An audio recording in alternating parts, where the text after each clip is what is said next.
Hello, everybody. Welcome back. This is our 6th session this week, so thank you for joining us. And thanks also for people who've been here multiple times. Hi, Stefan. Hi, Celio. Great to see you back. So this is our last one before next week. Next week, of course, we have C4D Live. So c4dlive.com, where we're doing a virtual NAB or a virtual series of presentations that we would have been doing at the National Association of Broadcasters show in Vegas. So please feel free to come and view that. And there's some great presentations. And our CEO is also making a presentation on Monday. So that'd be good. Great. And how do we get a C4D t-shirt, says Stephen? Well, that's a good question. We should work on that. And Jonas has got a custom one that he made. I've got this one. Yes. This is very good. We'll have to work out. We'll work out a plan for that. Okay, that's a good one. That's okay. Hold that thought. We'll figure something out. Yeah. Great. Okay. So officially, I'm Simon Walker. I'm Director of Training at Maxon and at Red Giant. I'm delighted to welcome one of our expert trainers, Jonas Pilz. Welcome, Jonas. Hey there. Good to see you. And if you were here on the previous sessions, you'll know that Jonas is a master at cramming in so many techniques into a single hour. So we're not going to have too much waffle at the beginning here. We're going to jump straight in. And it's an extension of what we were looking at yesterday. If you saw any of the sessions, let me just make sure I've got my PDF here. Yes. And this PDF, which I keep sharing with everyone, is a list of all the sessions that we've done this week. And you can download it from the handout section of the webinar interface. And it has, under the timings, a link for all the previous sessions too. So if you click on those links, you can see the recordings. So it's worthwhile just downloading that if you missed any of the previous ones.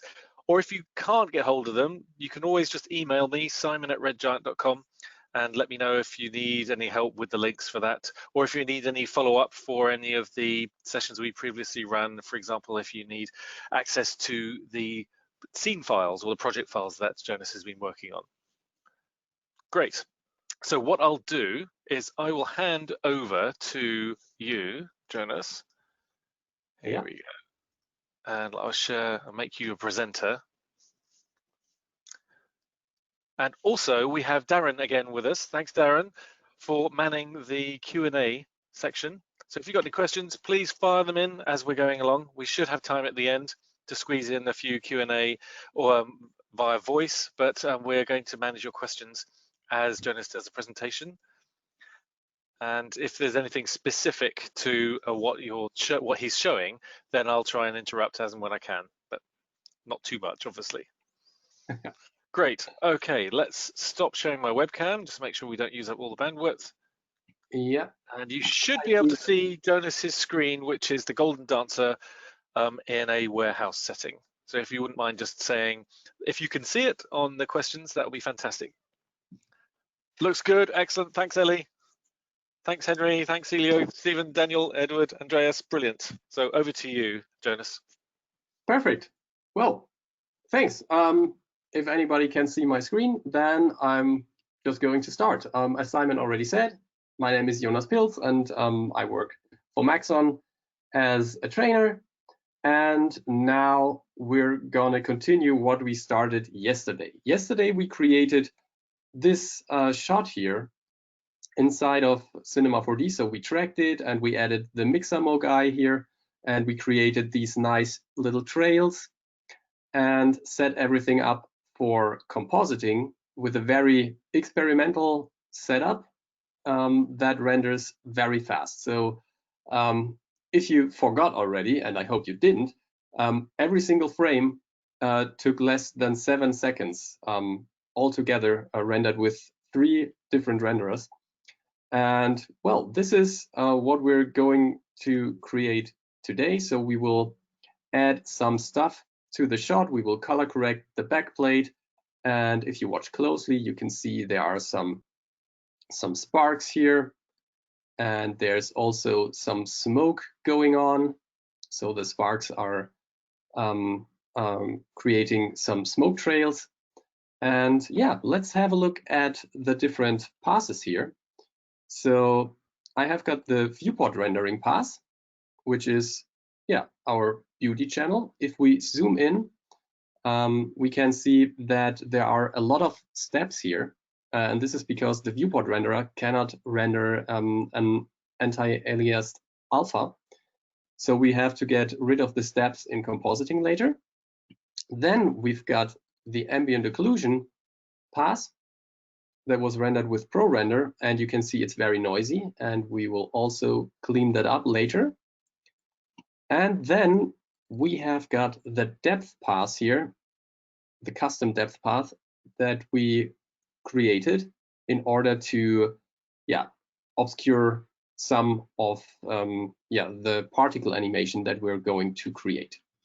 All right, so let's jump into the composition that I already prepared. Here is the backplate. It's now the MOV file and not the JPEG sequence because I wanted to work with the original file.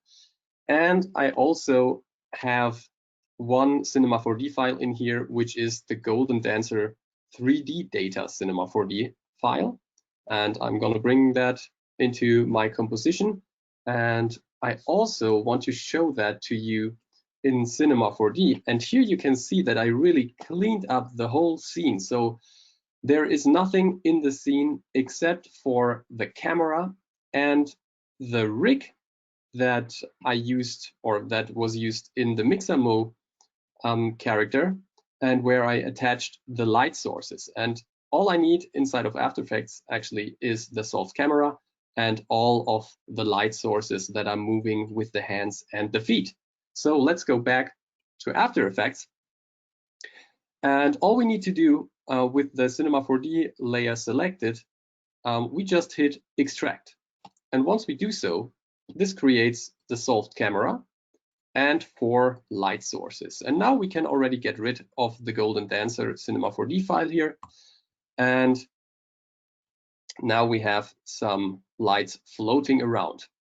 Okay, so let's go back to the project and let's bring in our viewport rendering. Let's place it down here. And then you can immediately see that these lights are perfectly sitting on the hands and on the feet. Let's also bring in the ambient occlusion pass here and place it right above the viewport rendering, and we will set the layer mode here to multiply, and this will create the nice contact shadows down here, and also contact shadows here in the narrow areas of the mesh. We will also bring the opacity down of this layer to 80%, and if we now make it invisible and visible again, you can see that it does a very great job on integrating the character into the scene because of the contact shadows, which is awesome and very easy. Good. Now we are already at the point where we can add some additional effects, and I want to create the sparks first. So let's create a new solid, a black one, and call this one sparks. Hit OK, and on that sparks layer, we're going to bring up effects console first. We're going to create a particular effect. So here we go. This is particular on the sparks layer, and you cannot see anything. And this is because we are already in a 3D environment. So we've got a camera, a 3D camera, and we've got these 4 light sources. So what I do first, I go to the emitter settings here, and I set the emitter type from point to lights. And now After Effects wants me that in this mode, lights are used as particle emitters. Okay, only lights whose names start with emitter are used. Okay, so that's gonna be a challenge because my lights are called light, but it's not a very tough one because there is a parameter here called light naming, and I can choose a name.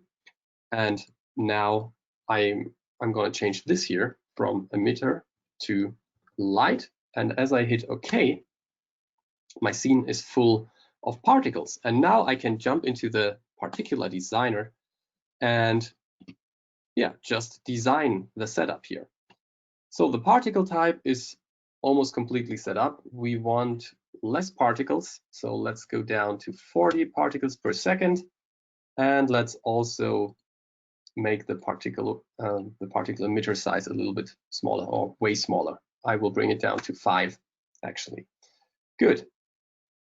That's all for this section. Then let's go to motion, and in the motion section I will go down to velocity, bring this down to 20, a little bit more velocity random maybe, and then I will directly jump into particle type.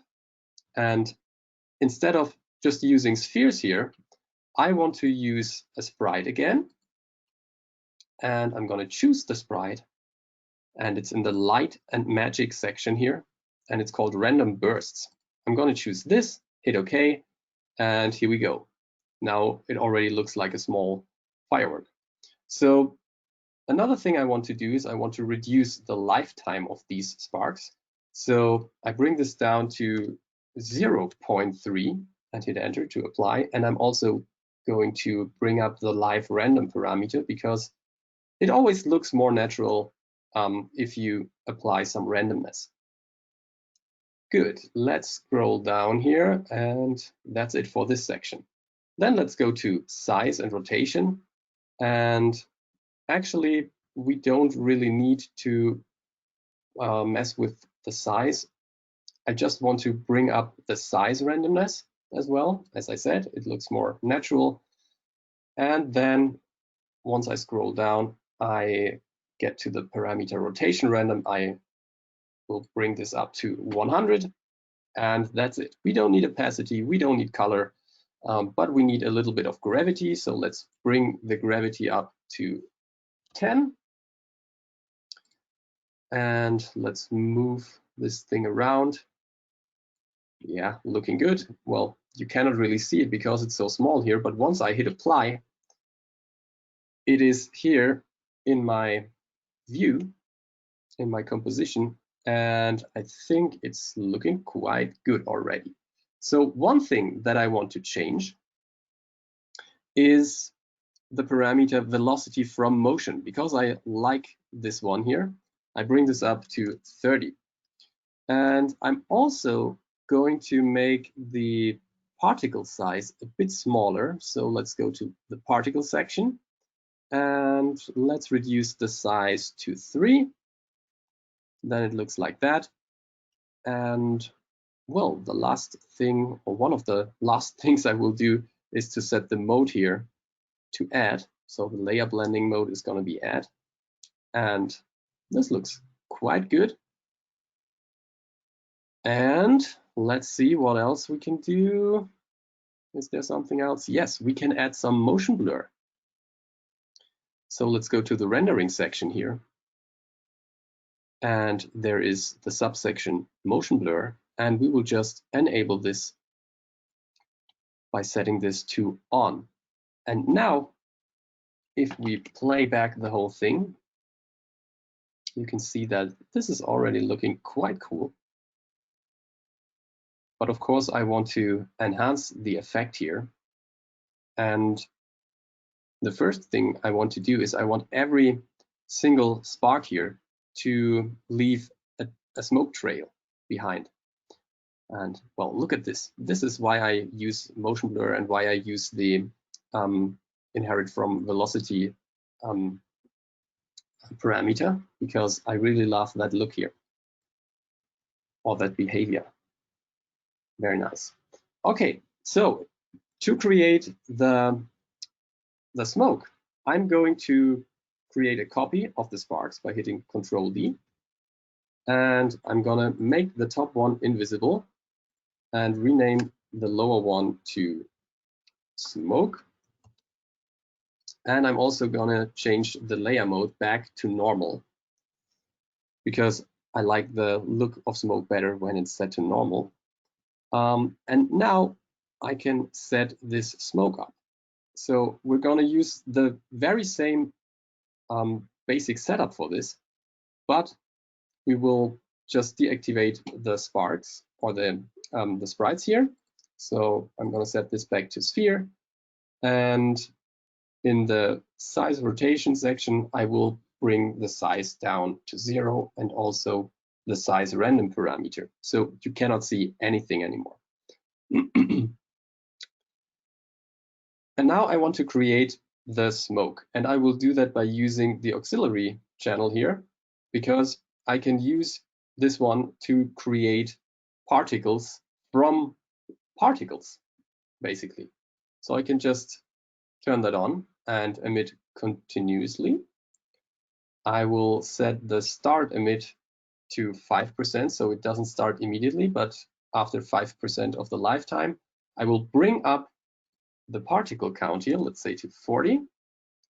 And then let's have a look at the other parameters. First of all, life is good, half a second is okay. I will introduce a little bit of randomness here. For the particle type, I don't want to inherit from main. I want to use a cloudlet. And then when I go down, we have the size parameter here. And I think we can leave it as is. I will just introduce some size random. And then I'm going to, maybe let me pause the playback here. I'm going to make a size over life that starts in the middle on the left and goes up to the top right. So the particles are actually growing over time. And then I'm going to go down. A little bit of random rotation is also good. Let's crank it up to the max. And then I will go to opacity and bring that down to something like 3. And I will also use some opacity randomness.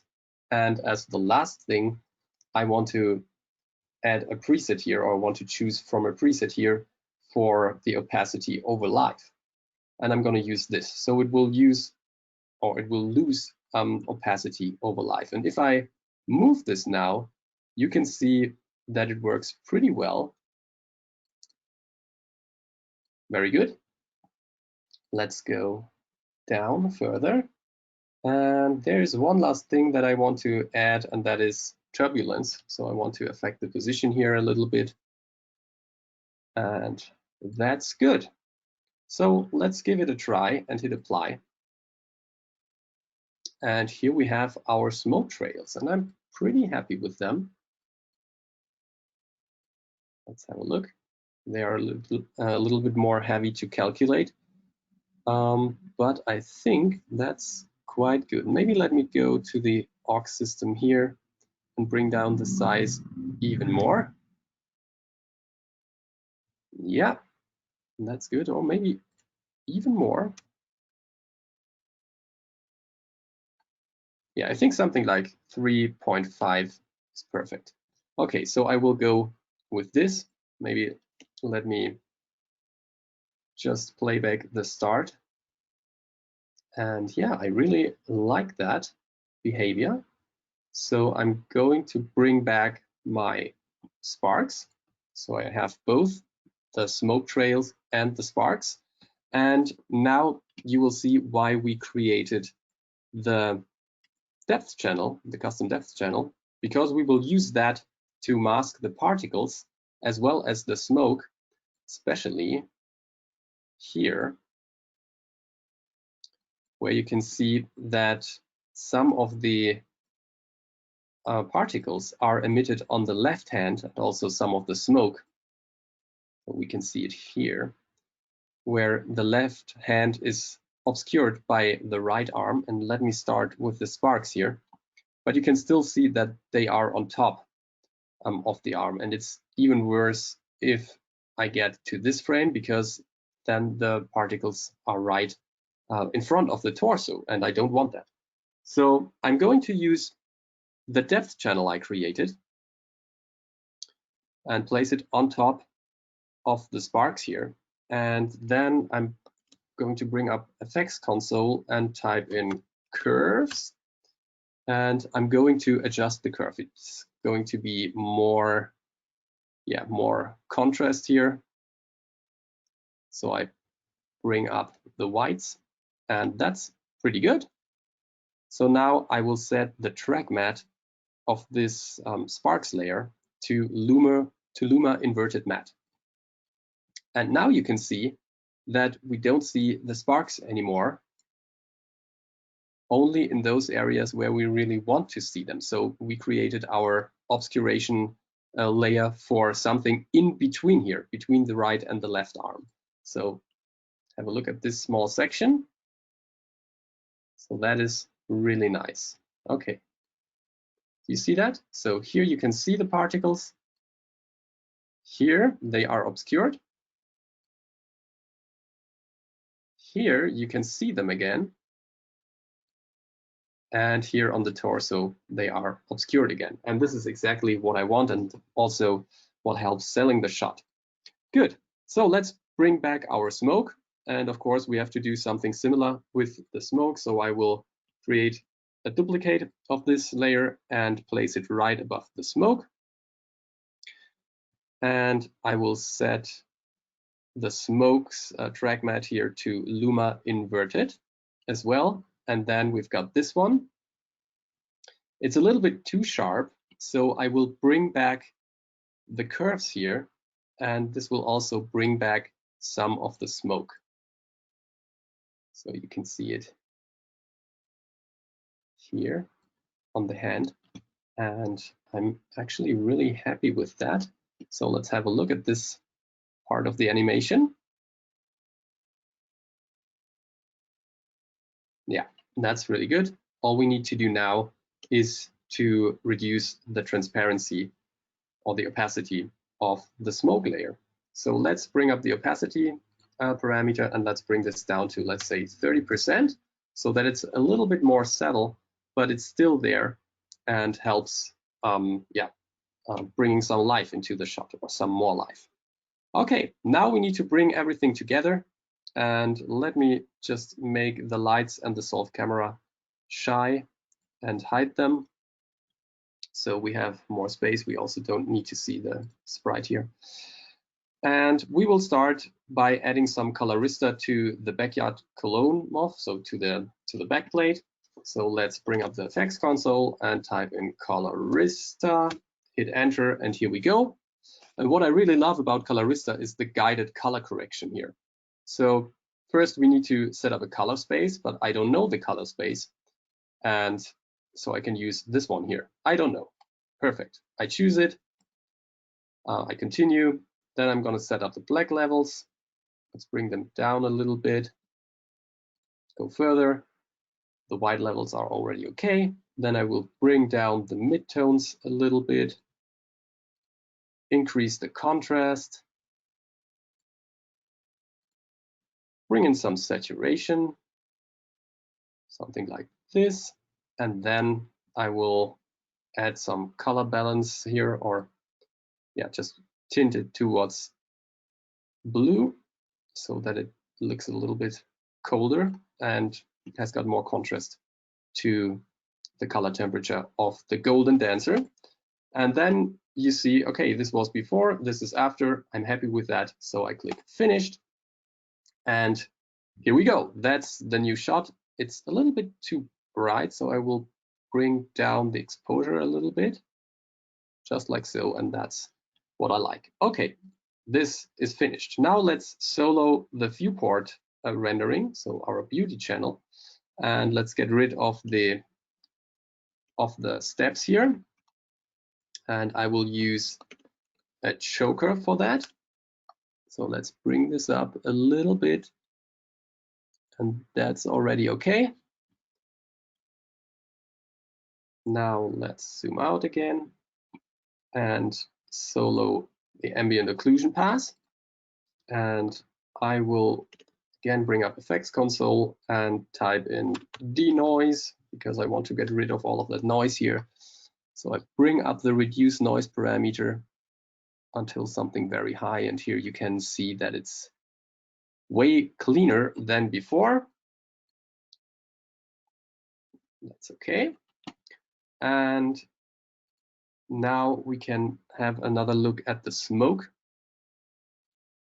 or actually we don't need to do something to the smoke, but we need to color adjust the sparks a little bit. So I fold the particular effect here and bring up some curves. And then I'm going to go to the red channel and just bring down the red channel a little bit. And then I go to the green channel and bring up the green channel a little bit. And this will make the sparks appear a little bit more yellowish. And if I want to bring up the glow here, I don't necessarily need to add a glow effect, but I can go down here and use curves on the alpha and just bring it up a little bit. So if I overdo it, you can see that it's very bright. But if I just do a little bit, just like so, that is cool. So let me add another curves effect here on the dancer, just to bring the brightness a little bit down, and this way the golden dancer will integrate a little bit better into the shot. And that's basically the full compositing that I did for this shot. Maybe let's play back the animation a little bit. Right now it's going to take a little bit more time because of all of the effects. But if there are any questions so far, this would be the perfect timing. That was great. I love how you're using the Luma mats to do a depth pass on there. That's very clever. Yeah. And we had a question on the earlier session about why not combine the smoke and the sparks inside multiple systems in one instance in particular. And the reason for it is the add modes. I think you can say a little bit more about that, Jonas. Yeah.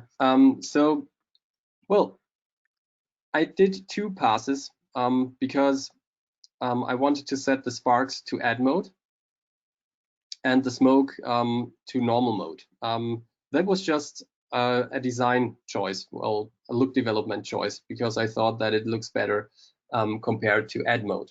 So in the end, it needs to look right to the eye, and I think that was the better solution. Of course, it's possible to have both in one particular effect, but in order to have more control from within the layer manager here within After Effects, I decided to split them up. Excellent. Oh, one other quick question we had was actually more of an observation from Daniel about the fact that a merger has happened between Red Giant and Maxon, and would we be seeing particular working inside something like Cinema in the same way they can work inside After Effects? So there's a fantastic question, Daniel. Thank you for that. What I would say is that it's one of the amazing parts of the merger is that the engineering teams from Red Giant and Maxon are now working together and talking together and sharing resources. So that I'll let you read the tea leaves on that, but what we're excited about is possibilities in the future about those teams working together and what might come out of that. So I hope that sounds vague enough, but it's a general answer to you for a question that we get all the time, actually, about how are you guys going to integrate. And what we've been showing recently on some of these workflow webinars is how you can already do that. And as Jonas was saying, showing just today about how you can integrate various things in workflows that exist right away. But in the future, we're hoping that the engineering teams talking to get each other will actually prove fruitful. Fantastic. Okay, I know you've got a lot to get to. There's a couple more questions in the panel. If we get time at the end, we'll address those specifically, but we might just answer those in text because I know that, Jonas, you've got a lot to get through for the next half an hour or so. Yeah. So we're gonna have a completely new shot that we want to create, and let me show this shot to you. It's gonna be this one. So I play it back once. So there is some very abstract Mograph animation going on, and I'm going to create this within 15 minutes, and then I'm going to export the positions of the corners here so that I can use them to attach some text layers in After Effects to them. And there is something you need to know. about the workflow here, and well, I will tell you that. So we will also add a little bit of hacker text here and a little bit of glitching, and in the end, it's all going to look cool.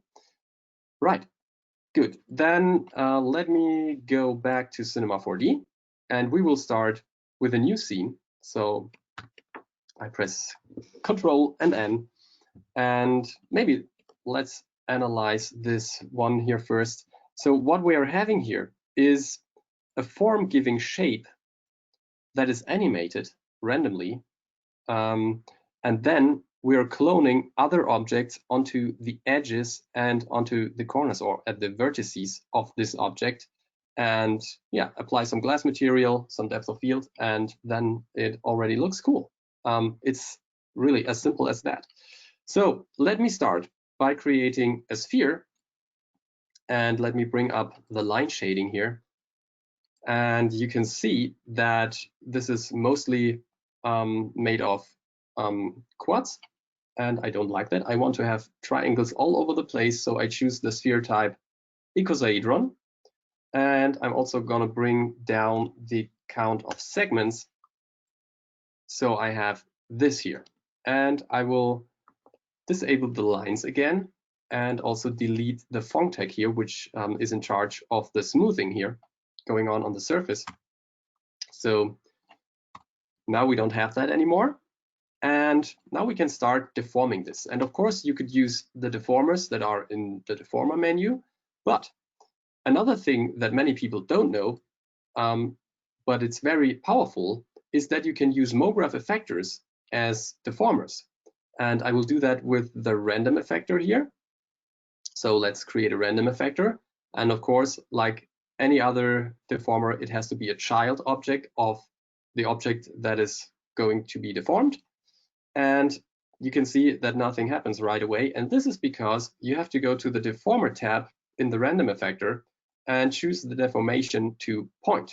And now you can see that something is happening. If I press play now, you can see that this is a static randomness. And this is because of the random mode that is in there by default. If we go to the Effector tab here, the random mode is set to random. And as I told you, this is a static mode. If I want this to be animated, I choose noise. Now the whole thing changes. And if I press play, you can see that this thing is wobbling around. Now, let me adjust this a little bit. First of all, I'm going to check index because this will decouple all of the random movement of the vertices from each other. Then I'm going to bring down the animation speed to 20% and the scale of the noise as well. And now it looks like this. So it's a little bit, a little bit more calm, but still cool. And now we just need to adjust the strength here, and the slider goes from 0 to 100%. But if you want to exceed 100%, you can do this by using these arrow interface elements here, or by just typing in, let's say, 500. Here you go. Now this is the effect. Here we go. Nice. And now we can use this shape, this deformed shape, to clone some other objects onto it. And to do so, I will first make the sphere here invisible by using the traffic lights here. And then I will create a cylinder and adjust its size. The radius should be 3, the height should be 100 centimeters, and the height segments, because we want to deform it in a concave way, needs to be a little bit higher because that raises the resolution, the polygon resolution. Then I go to the caps tab and enable fillets. And this is the base for the object. And the next thing I want to do is I go to the deformers, and I'm going to use the Bulge Deformer to deform it. I hold down Shift while I create it, because this will automatically create it as a child of the cylinder, and it will also fit the size to the parent object, so to the cylinder.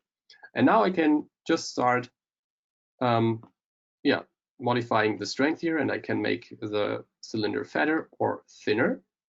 And I will go with the value of -80 and make the bulge deformer invisible. And this is the Q-tip-like object that I want to clone onto the edges of the sphere here.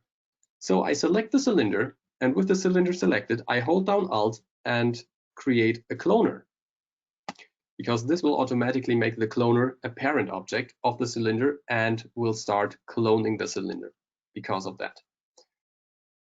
So now, by default, we are in linear mode. Of course, we don't need linear mode. We need object mode because we want to clone onto an object, and we want to clone onto the sphere. So we drag and drop it into the object link field here. Now something happened. It's more clones, and they are somehow randomly distributed. But let me make the sphere visible again. So they are somehow attached to the surface. And this is because the distribution here in the cloner is set to surface. We can set this to edge, and then there will be a clone on every single edge. Next, we need to adjust the size or the length. We need to make it scale along this edge here. And there is a checkbox called Scale on Edge that we just need to check. Here we go. And the default scale edge or edge scale value is 50%. Let's just bring this up to 100%. And here we go. Now we are cloning these objects onto the edges of the sphere. But here's something you have to be aware of. Let me have a closer look here. You see that the clones are a little bit offset in comparison to the form-giving object. And this is because of the execution order inside of Cinema 4D. And this is actually a very useful piece of information. Cinema 4D scenes are executed from top to bottom in the Objects Manager. So right now, the cloner here is executed first, and after that, the sphere is executed with the random effector applied as a deformer. And that means that the cloner is always one frame behind the sphere deformation. But if we swap them, if the cloner is under the sphere, everything will come into place, and you can scrub through the timeline like you were crazy, and it will still stick to the edges. So that's something, if your clone animation is a little bit off, you always have to check the execution order, and it's a good way to start here in the Object Manager, because the scenes are executed from top to bottom. Okay, now let's deactivate our sphere, and I want to show you that you still can modify. It's all procedural. You can still go down with the segment count here on the sphere, and the clone setup will react. You can go up, and the clone setup will react also animated. And let's bring this back to 12. And before we set up the whole thing for rendering, I want to create a second set of clones, which should be spheres, little spheres with a radius of 3. And I want to clone these spheres onto the vertices of the form-giving object. So with the sphere selected, I hold down Alt and again create a cloner, and this is going to be a repetitive process. So I choose object mode, I drag and drop the sphere in here, and this time, instead of using the edges, I'm going to use vertex distribution. And now you can see that all of the spheres snapped to the vertices of the form-giving object. Now, of course, I also have to place this cloner beneath the sphere here. Otherwise, we would have the same execution order issue as before. Right, this is actually the full technical setup here. The next thing I want to do is to create some glass material. So let's double click here in the material manager and double click the material. And it's very easy to set up a glass material. You simply need to deactivate all channels except for transparency. And because glass is the most commonly used thing in, well, when you set up a transparency channel, this is already the default preset and you can just use it. So our glass material is finished. Let's rename this to glass. It's always good to rename things so they have a meaningful name. And let's apply this glass material to both cloners. Good. If we hit render now, you see that everything is black. And this is because there is nothing to refract or to reflect in the glass material. So let's create a background object. Let's hit render again. And you see that now the glass shows up because the background is not black anymore, but gray. And to make it a little bit more beautiful, we will create, or we will add a circular gradient here. So let's create a new material, and this will be a background material. We don't need the color, we don't need reflectance. We want this to be a luminance material only. And I click this button to bring up the shader menu. I'm going to use the gradient, and I want to adjust it a little bit. The type is going to be circular, and then I right-click the gradient itself, and then I can choose invert gradient. So I have got a nice vignette here, but the black is, well, it's just too dark. So I double-click the black knot and just bring to something like 50% gray. Hit OK, and that is my background object, or my background material that I will apply to the background object. Let's hit render again. And now you see that it's more beautiful because it has got a nice gradient in the background. That's always nice. And now I want to add some depth of field here. And to do that, I need a camera. So I create a camera, and then I will go to the side and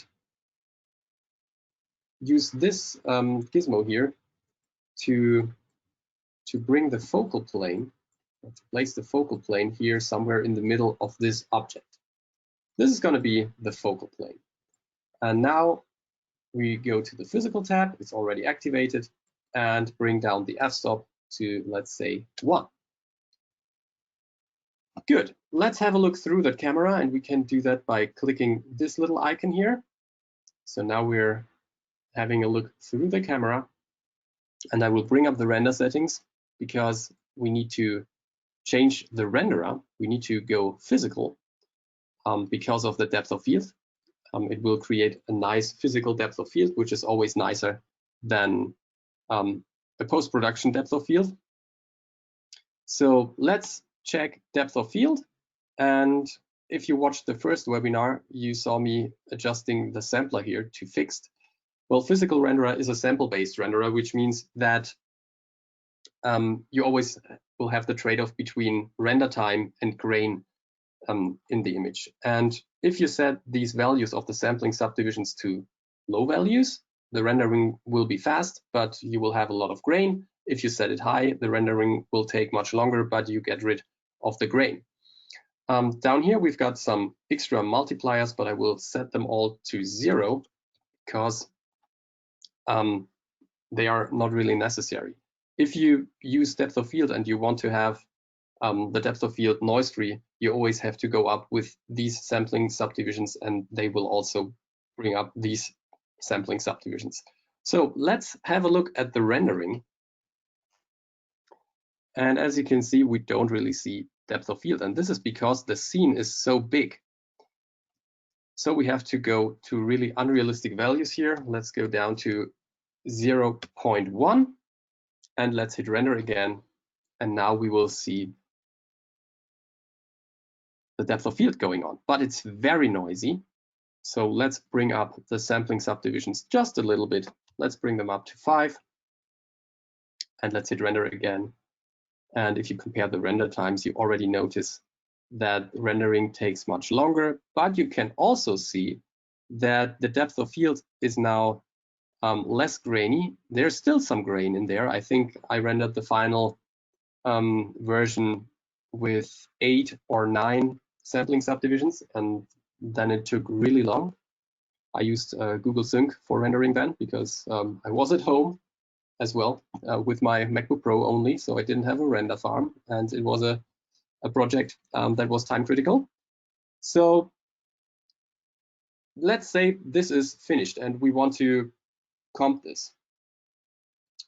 I prepared another scene which has the very same state as this one, but it is in line with the rendering I have inside of After Effects. So let's jump into After Effects and let me open the project here, this one. So here we go. This is the rendering I made, and you see it's really cool looking, but we can still add some like text here on some of the corners. And to do so, we need to bring over some of the 3D data if we don't want to manually track this whole thing. So how can we do that?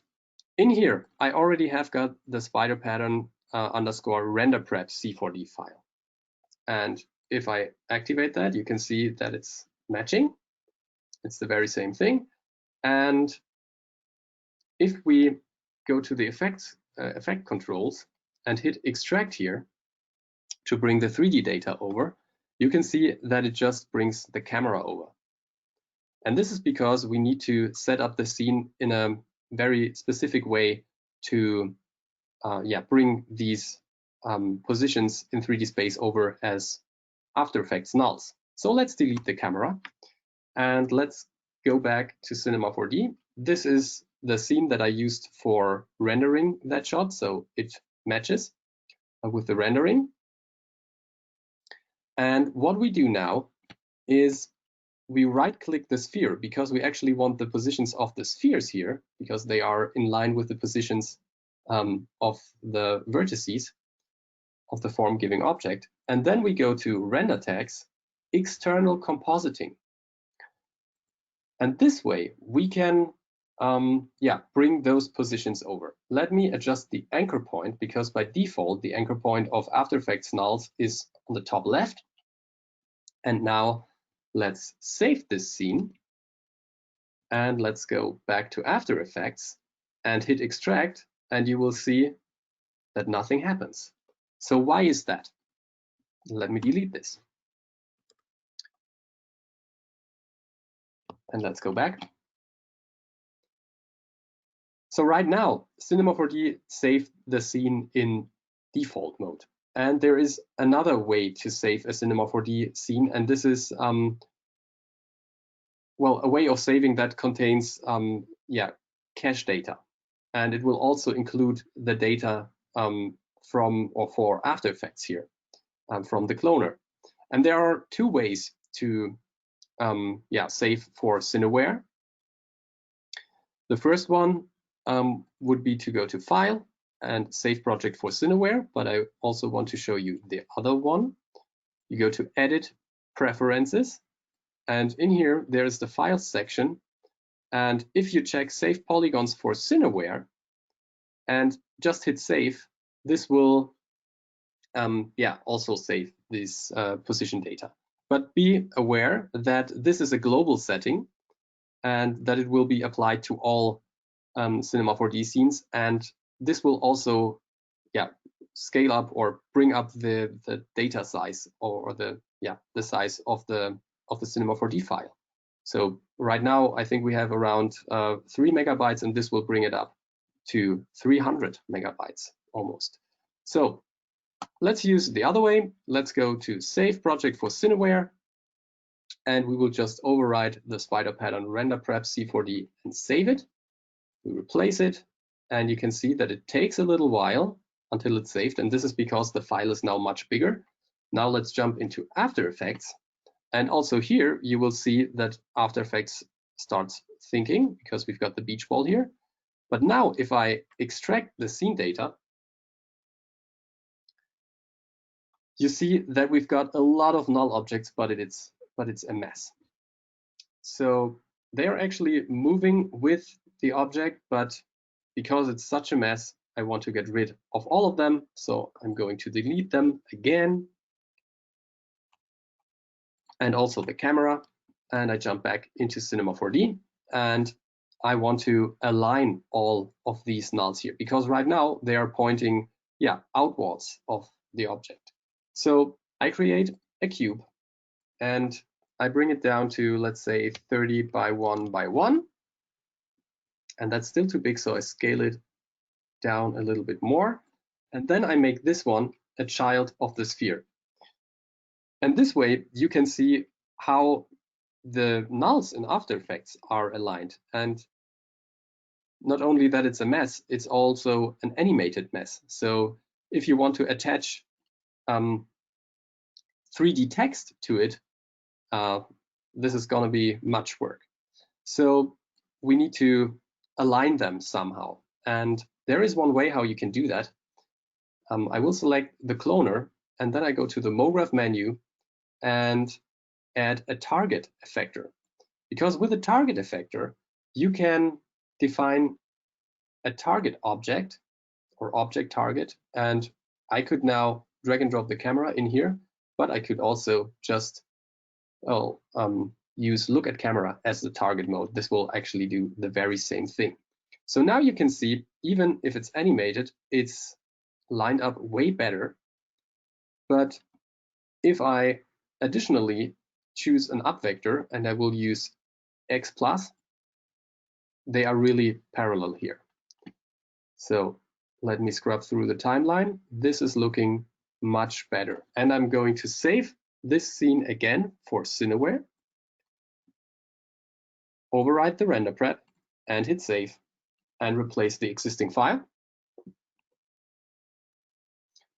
And then I will jump into After Effects.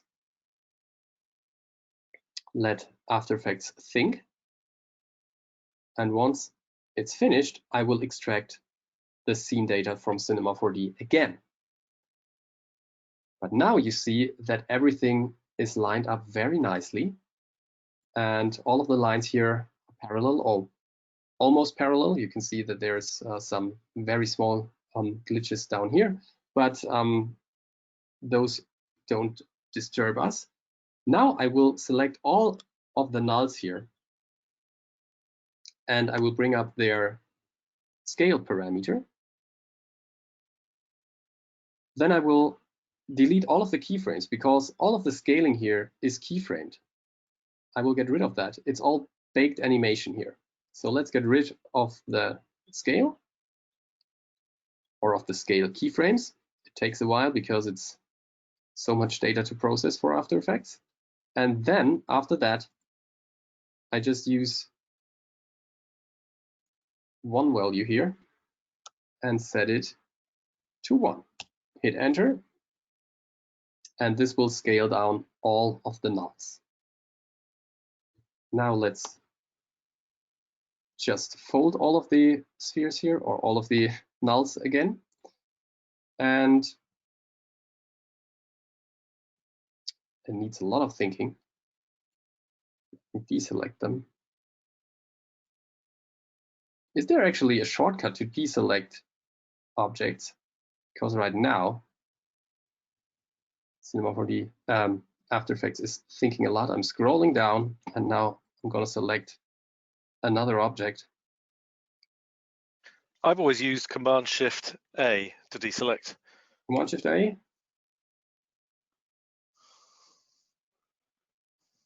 So, let's see.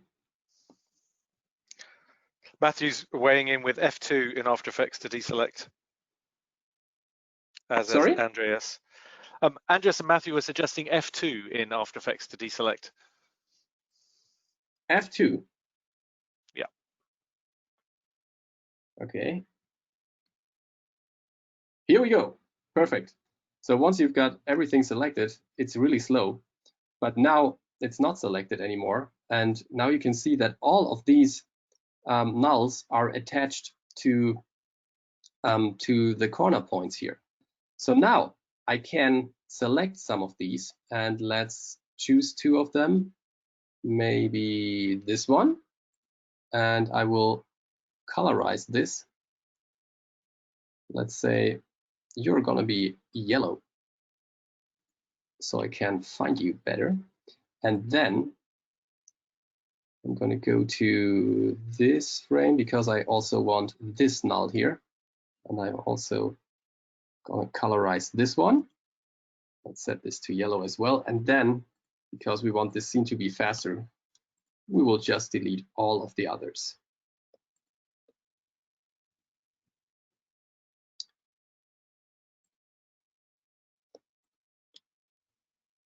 Perfect.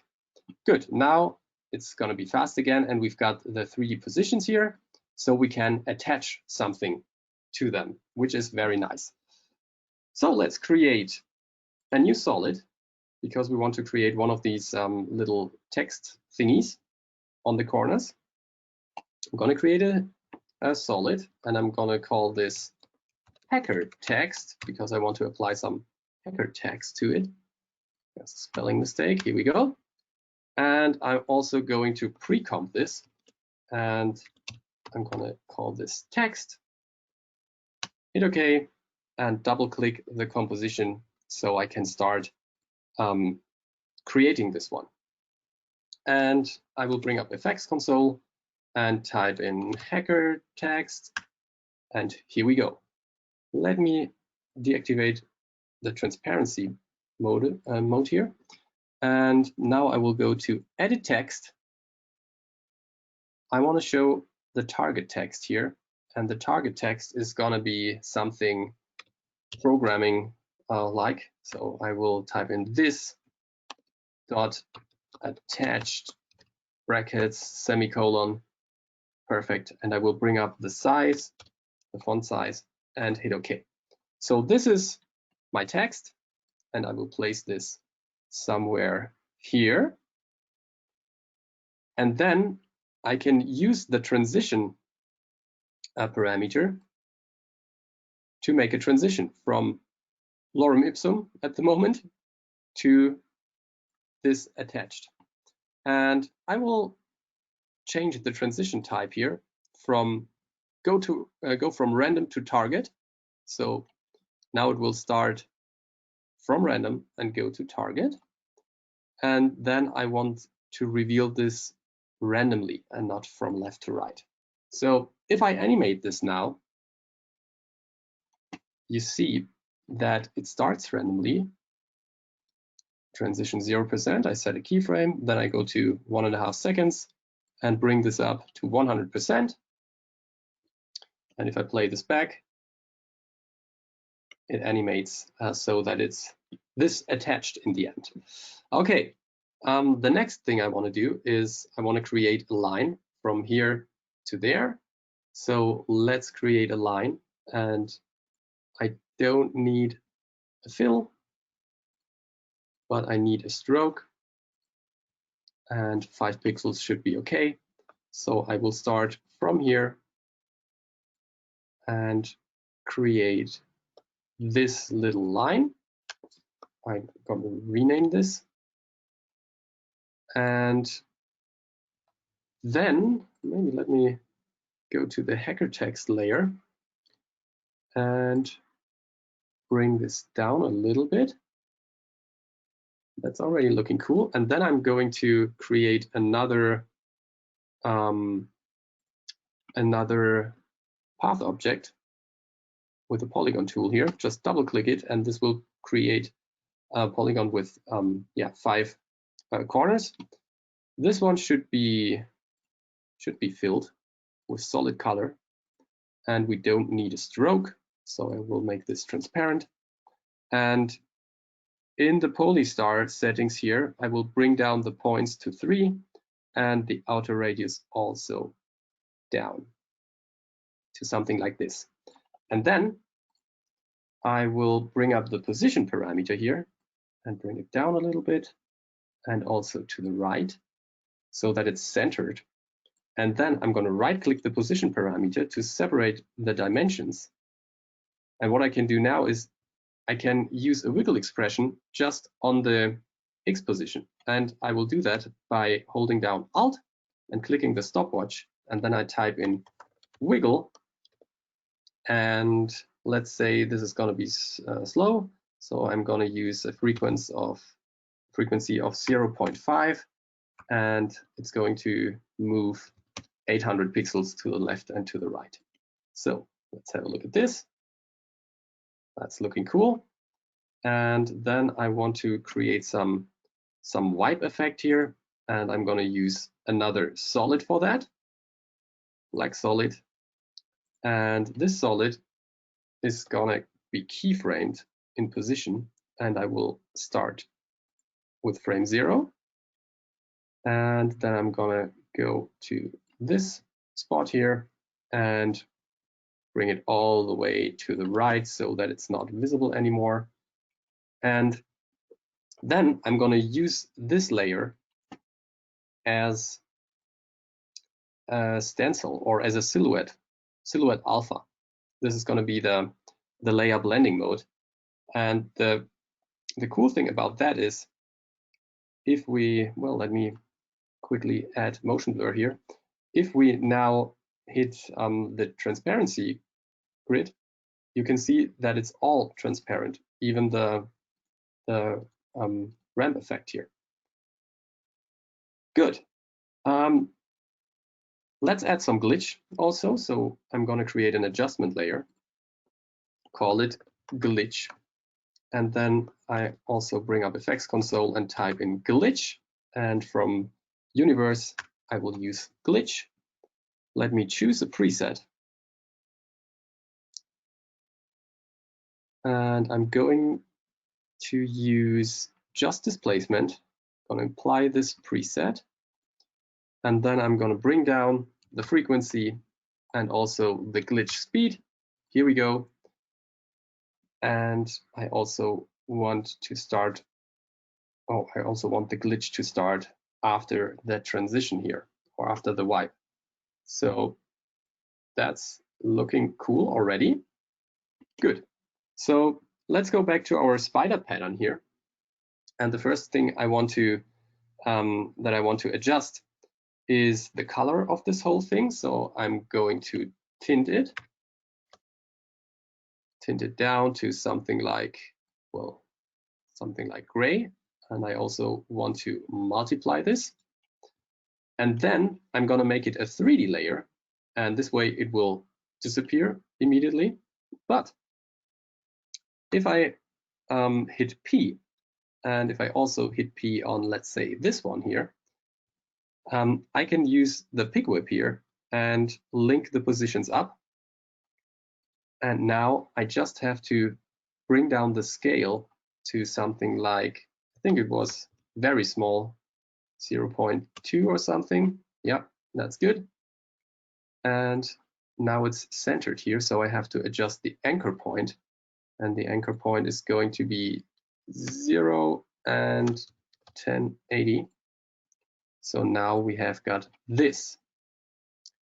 It's already looking cool, but there's still still room for improvement. What I will do is I will enable depth of field in the camera settings and bring down the blur level to something like, let's say 5%, not too much, so that this one is sharp again or crisp. And then I'm going to do the very same with the other null.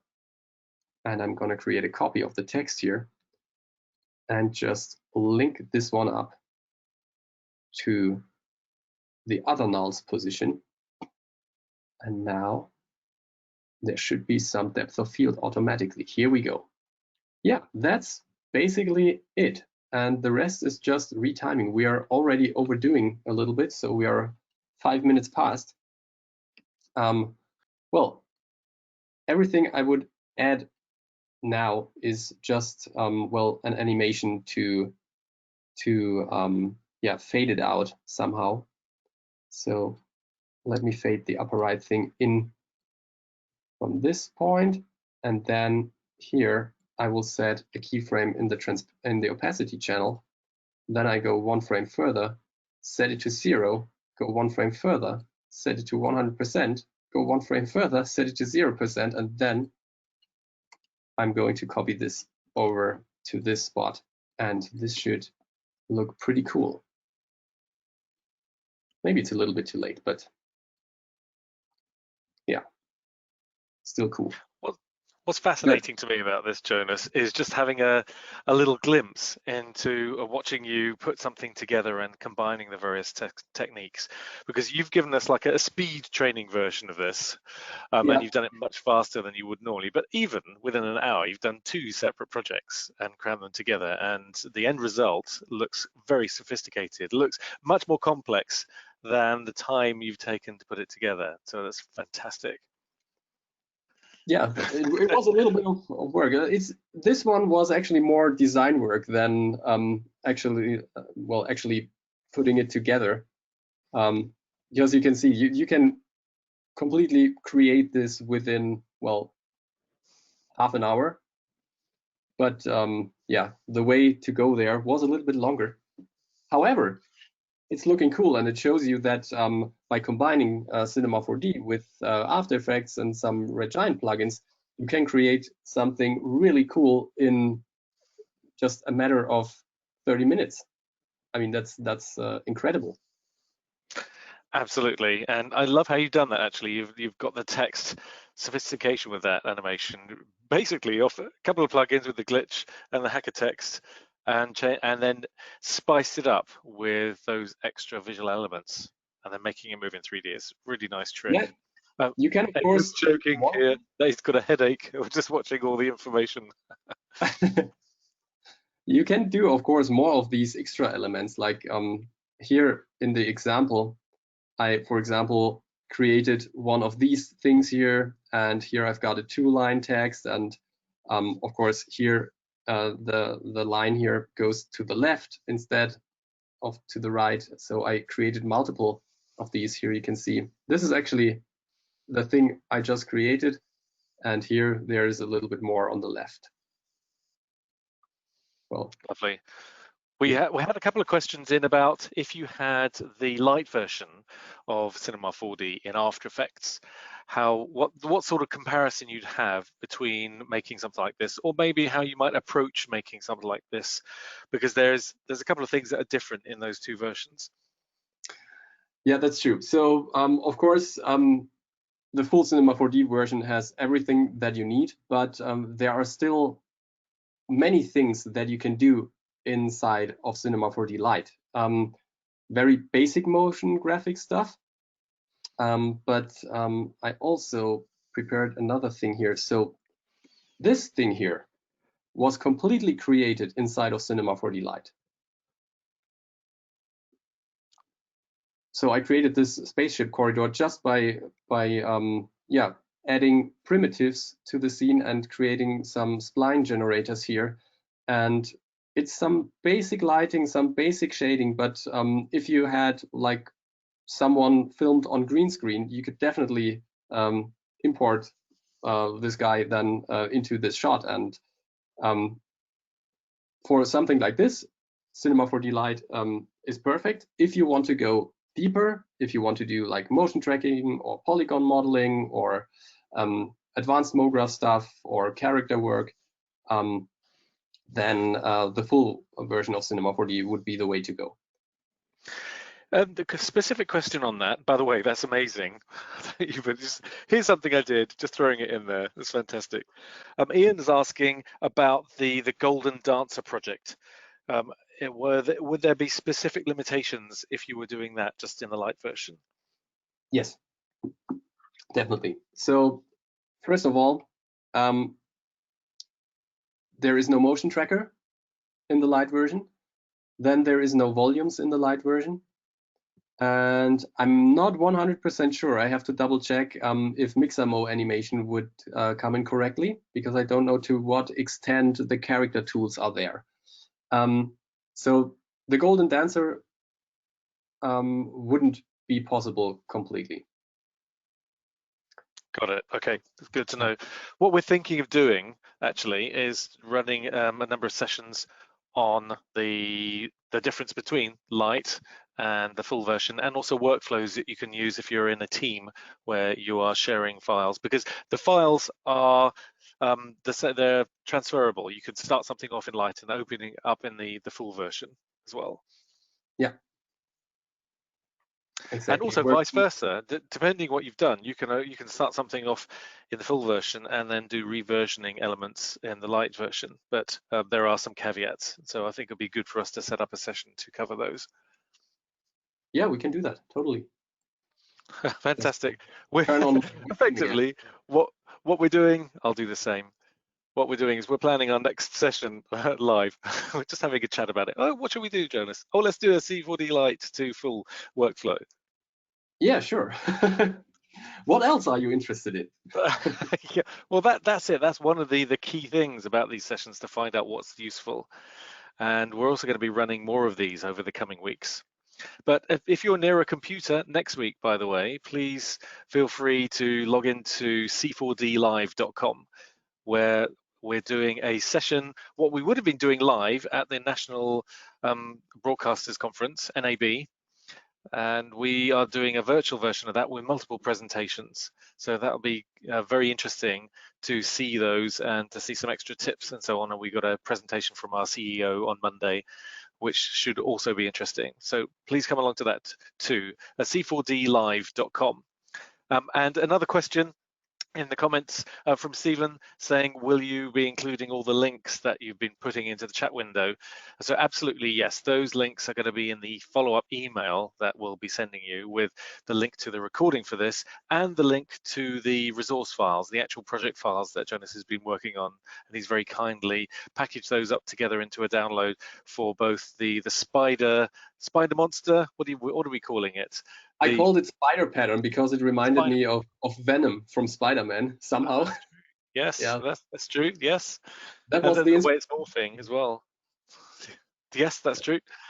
So yes, that and the Golden Man project. And a quick comment on that: we can't include the actual Mixamo character in that project because you need to download that from the Mixamo website. But if you've got Adobe Creative Cloud license, you can do that. And we cover this on the previous session. In fact, let me switch over to show you. If I make me a presenter here we go. I can show you the PDF again. And if you want some more info on how that's put together, please have a look at, where is it here? Make sure I've got the right document. Here we go, the session that Jonas ran through yesterday, then that talks about bringing the character in. So if you download that PDF from the handout section of the webinar software here, you can get a link to it. And those links, those timings actually are links to the recordings. So just click on one of those and then you can watch how we did it. Brilliant. So some nice comments from everyone. Thanks, Daniel. Thanks, Byron, Edward, Arturo, Pedro. And Pedro's got a good comment. It's nice to see all the resources coming together. So it's absolutely, this is one of the key things about having a designer like you, Jonas, bringing it all together and then using all your various skills to make these things work. So it's been fantastic having you this week. Thank you. You're welcome. I have to thank. Well, we could thank Darren as well for managing some of the questions as well. So thanks, Darren, for holding the fort as we've been going through. And please, if you've got any further follow-ups or suggestions for extra sessions, please contact me, simon@redgiant.com. For any of the tools that you've seen, whether it's Cinema or Redshift or any of the Red Giant tools, let me know and we'll see if we can handle those in a future session. Fantastic. Great. So thank you also for bearing with us. I know we went a little bit over time, but we're just so excited about sharing these things with you. But we're trying to keep them in an hour session. But I don't know how you managed to keep all that content in the short session that you did today, Jonas. So yes. Speed training. Yes, there could have been more information. Yes, no doubt. Absolutely. We're quite economic with it, even so. So that's brilliant. Yeah. Great. Well, thank you, everyone. Thanks for all for logging in with us. And we know this is a crazy time, so we appreciate you carving out the time to spend with us. And stay healthy, stay well, and we'll see you on the next one of these. Thanks for all the kind comments that are coming through as well. Thanks, everyone. But we'll see you on the next one, and don't forget to log in to c4dlive.com. All right. Cheers then. Take it easy. All right. Bye. Thank you.